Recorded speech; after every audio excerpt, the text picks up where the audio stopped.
Hello everyone, I hope you are well and good.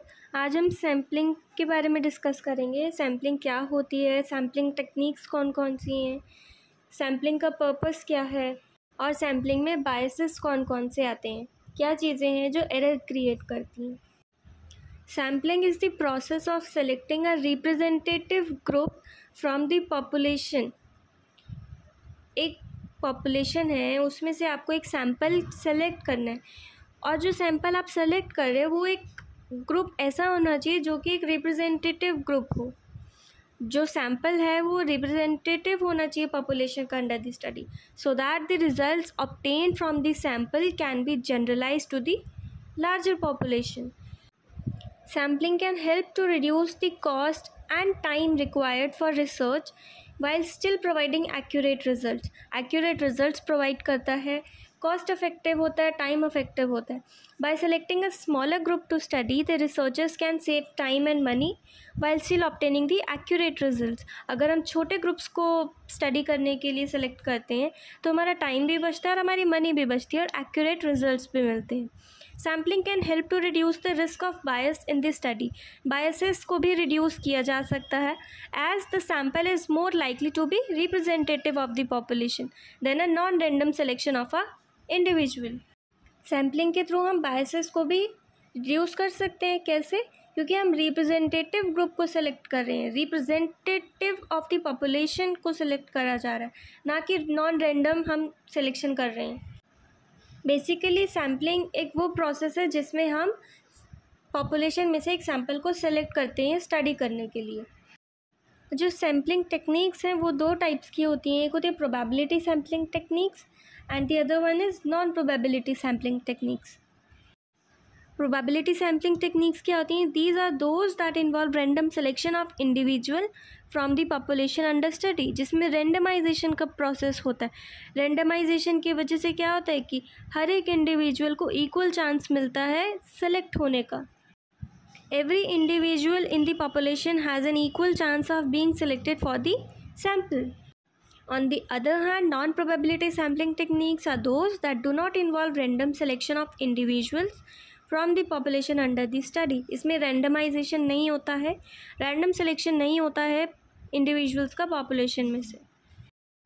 अब देखो probability sampling techniques के कुछ types हैं जो हम पढ़ेंगे, जिसमें पहला है simple random sampling. Simple random sampling क्या होता है? This involve selecting individuals from the population at random. Randomly select करना पॉपुलेशन में से इंडिविजुअल्स को, with each individual having an equal chance of being selected. Second is systematic sampling. Systematic sampling involve selecting every nth individual from the list of population. हर एक nth individual को select करना. Simple में randomly select हो रहे थे, लेकिन systematic में एवरी nth इंडिविजुअल सेलेक्ट हो रहा है. For example, if you want to select a sample of 100 individuals from the population of 1000, you select every 10th individual from the list. Third is stratified sampling. Stratified sampling involves dividing the population into subgroups based on certain characteristics. Population में से कुछ groups को divide कर देना कुछ characteristics के basis पे, and then selecting individual from each subgroups in the population. This ensures that the sample is representative of the population as a whole. Fourth is cluster sampling. Cluster sampling involves dividing the population into clusters and then selecting a random sample of clusters. Population को clusters में divide कर देना और फिर उसमें से clusters को select करना randomly. All individuals within the selected clusters are then included in the samples. Fifth is multi-stage random sampling. इसमें क्या होता है कि हम छोटे से छोटे groups को select करते हैं as a sample from the population. हर एक stage पे you draw a sample from a population using smaller and smaller groups at each stage.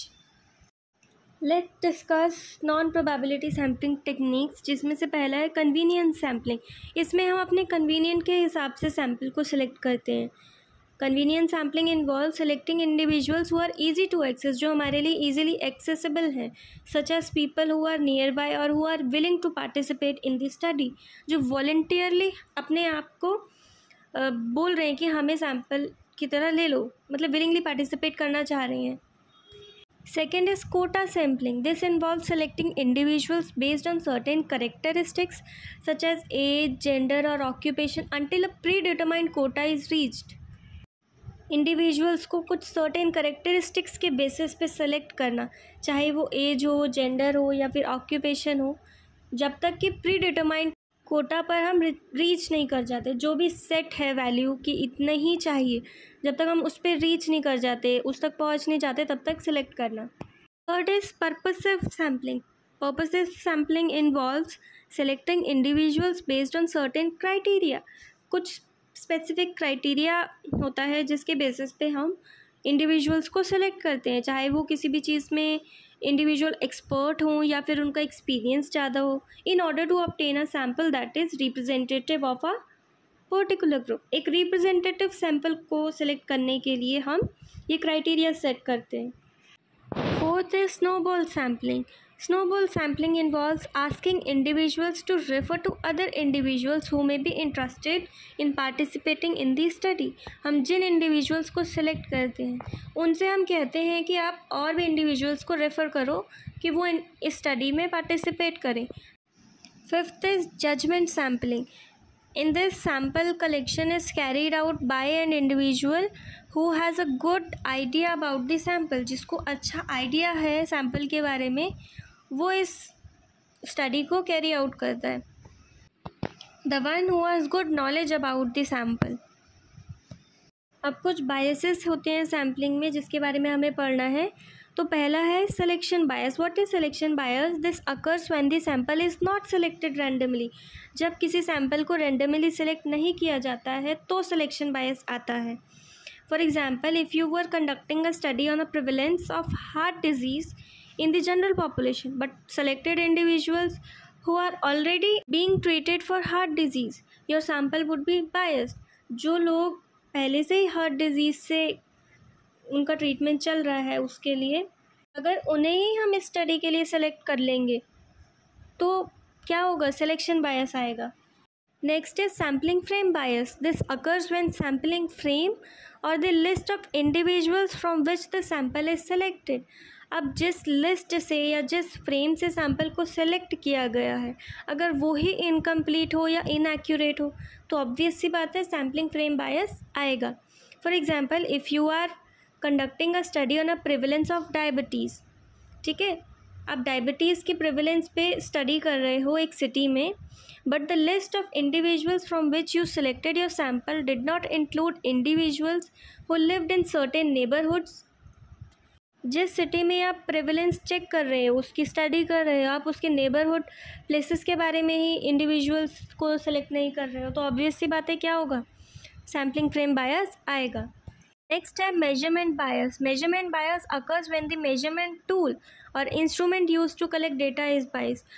अगर इंस्ट्रूमेंट और टूल ही वो ख़राब होगा या सही नहीं होगा जिससे हमें डेटा कलेक्ट कर रहे हैं तो ऑब्वियस सी बात है मेजरमेंट बायस आएगा. For example, if you are conducting a survey on attitudes, आप सर्वे कर रहे हो एटीट्यूड्स पे towards gun control, but the survey questions were worded in a way that was biased towards one particular view point, so your results would be biased. Next is response bias. This occurs when individuals who are selected for the study do not respond or participate, leading to a non representative sample. अगर आपने जिन लोगों को select किया है वो respond ही नहीं कर रहे, पार्टिसिपेट ही नहीं कर रहे, तो रिस्पॉन्स बायस आएगा. Next is survivorship bias. This occurs when the sample only includes individuals और एंटिटीज दैट हैव सर्वाइव्ड और persisted until the time of study. For example, आप स्टडी कंडक्ट कर रहे हो सक्सेस रेट पे स्मॉल बिजनेसेस का, लेकिन जब तक वो स्टडी चल रही है तब तक ही वो बिज़नेस चल रहा है तो ऑब्वियस सी बात है सर्वाइवरशिप बायस आएगा, क्योंकि उसके बाद तो वो चला ही नहीं ना. जब तक स्टडी चल रही है हमने तब तक ही उन्हीं सैम्पल्स को सिलेक्ट किया जो उस स्टडी के दौरान पे चल रहे थे businesses. Okay guys, thank you so much. I hope आपको समझ में आ गया होगा. अगर आपको वीडियो पसंद आया तो please like, share and subscribe. Don't forget to show your love in the comment section. Thank you so much.